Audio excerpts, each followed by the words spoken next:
Assalamualaikum dan salam sejahtera kepada semua murid kelas 5 Adil. Baiklah, bersama Cikgu Ain, kita akan meneruskan pembelajaran kita pada hari ini dengan topik yang baru, iaitu hargailah keperluan asas kita.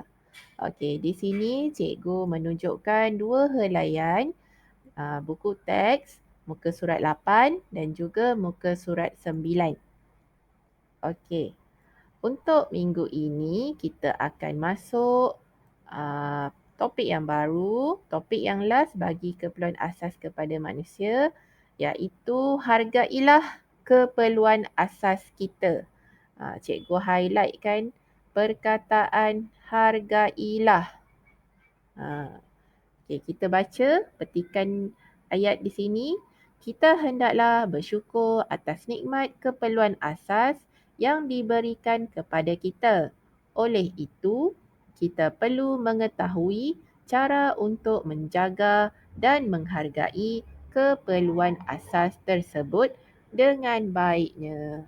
Untuk kali ini, kita nak belajar bagaimana untuk menjaga dan menghargai keperluan asas.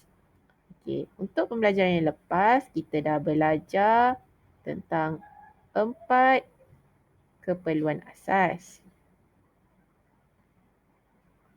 4 keperluan asas dan kepentingan keperluan asas. Kepentingannya. Okey. Untuk minggu ini, kita nak tahu pula cara menghargai keperluan asas. Okey. Cara yang pertama, tengok gambar dekat sini. Murid perempuan ni, dia sebut apa? Saya menanam dan menjaga pokok supaya udara lebih bersih dan segar. Okey. Apa dia perkara keperluan asas manusia dekat petikan ni, iaitu udara. Bagaimana kamu boleh menghargai udara? Dengan cara menanam dan menjaga pokok. Okey. Cuba kamu tengok gambar yang pertama. Terdapat 4 orang murid berada di kawasan, contoh ini kawasan kebun. Okey, tengok murid gambar yang pertama ni. Kamu dapat lihat dia sedang memegang anak pokok dalam polybag. Cuba kamu fikir kenapa dia pegang polybag, anak pokok polybag ni, dalam polybag ini.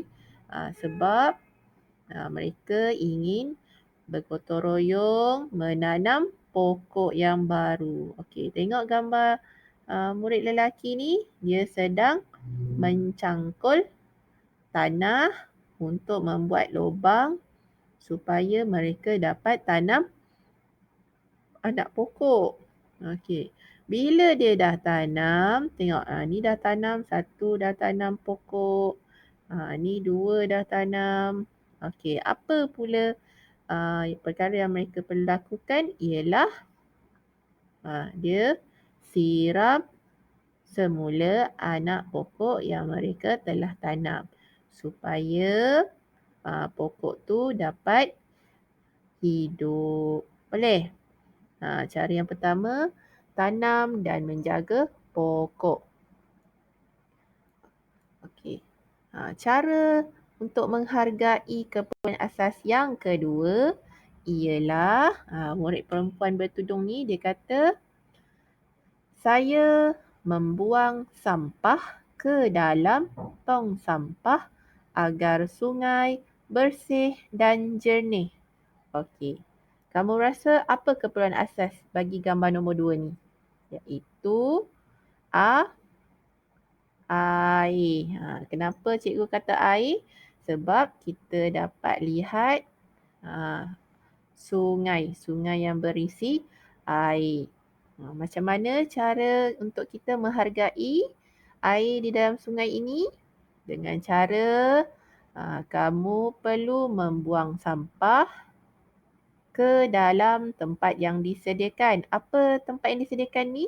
Ialah tong sampah.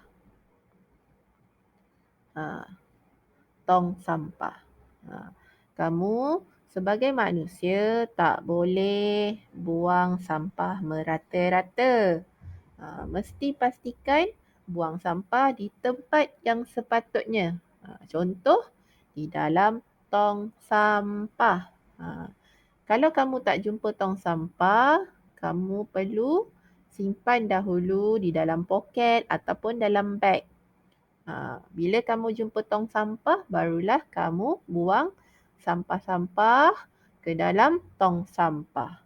Sebab kita nak jaga kebersihan sungai supaya sentiasa bersih dan jernih. Sentiasa bersih dan jernih. Okey, boleh? Okey, untuk gambar yang ketiga, murid lelaki ni kata, saya makan mengikut keperluan supaya tidak membazir. Maksudnya, apa keperluan yang ketiga ini? Iaitu makanan. Makanan.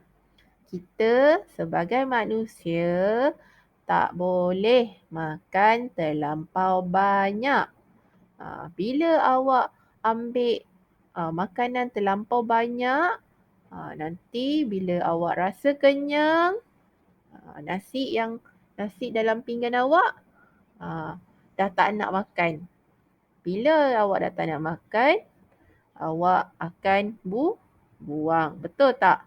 Bila awak dah buang, apa akan berlaku? Membazir. Kita tidak boleh membazir makanan sebab terdapat orang lain yang tidak cukup makanan.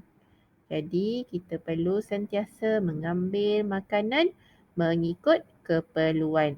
Okey? Yang keempat, kita tengok gambar yang keempat.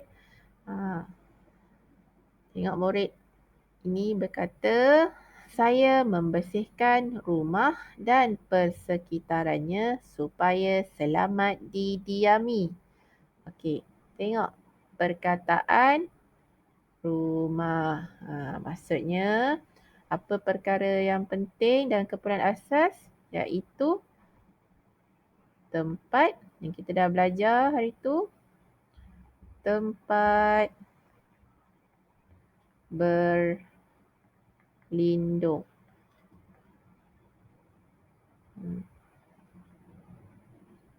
Tempat berlindung iaitu rumah.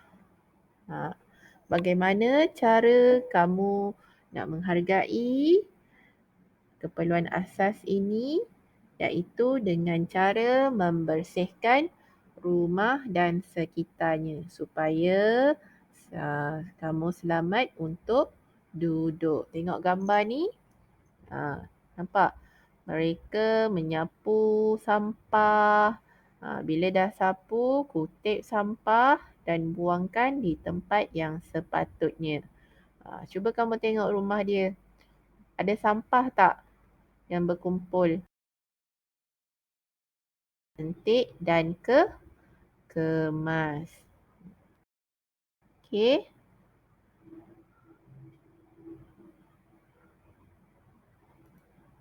Itu saja pembelajaran kita pada hari ini. Kita jumpa lagi dalam topik yang baru minggu depan. Bye.